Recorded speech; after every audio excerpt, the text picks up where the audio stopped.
Thanks, AJ. My name is Adam and I'm an addict. I'd like to thank everyone who helped me. This is not my first time in treatment. It's not my first time leaving treatment, but I'm leaving here today incredibly well supported and with a solid foundation. I'm staying connected with Fresh Start. I'll be coming back here for meals regularly. I have access to counselors and support workers here. I was effectively homeless when I showed up here. I'm moving into the stage 2 housing. My housing needs have been met. I'm new to Calgary. Coming to a new city where I don't know anybody was incredibly terrifying for me. I'm familiar with this city, I know how to get around. I've gone to meetings in all different fellowships in the recovery community here in Calgary. I've landed on a fellowship of choice. I have a home group in that fellowship. I'm an active member of that home group. I've developed new friends there and relationships. I've started training for a triathlon through the Terminator program. I'm terrible at swimming. Some of my coaches are here tonight. I've accomplished all these things while at Fresh Start in a live-in treatment center. So I thought about what I wanted to say to the Fresh Start staff and the people who operate this facility and who have developed a culture in which I was afforded the dignity, the respect, and the opportunity to take care of those things when I live in a treatment center. Thank you. I've been to treatment many times and it's truly unique. And I want you to know I haven't taken it lightly and I'm grateful.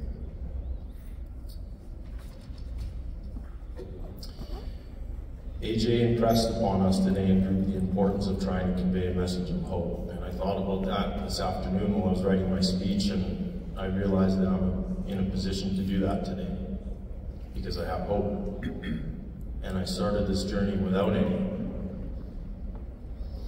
I thought about the last time that I used, and in terms of quantity and the amount that I used, my overall using career, it really wasn't that much.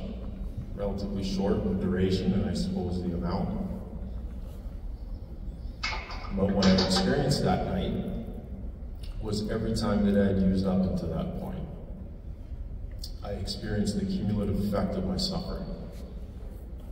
I experienced all the times that I promised myself that I would never use and I used again. I experienced all the treatment centers that I went to, and the detoxes, and the trips to hospitals, and the relapses, and the white key tags, and all the shame and regret that came with that. I experienced the looks of pain, fear, anger, and betrayal in the eyes of my loved ones, because I had done it again. I experienced the incredible loss. The loss of my wife, my home, my family, my career, my dignity. And I found myself praying to God. And I asked him to kill me. Please kill me, because if there is a God, the most compassionate thing that you can do for me is to kill me. And the worst possible scenario would be that I live a long life at this point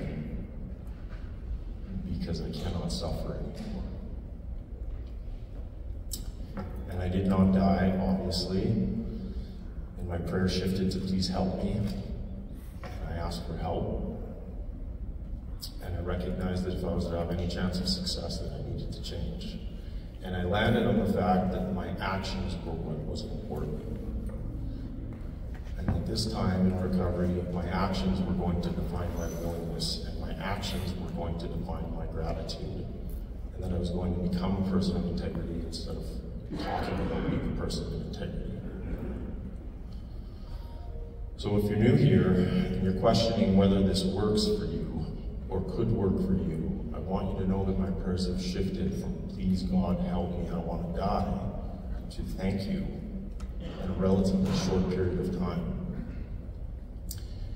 And if you're closer to that side of the coin, where you're in a lot of pain and you're suffering, I want you to know that there's lots to be hopeful for, because that could be the very thing that sets you free.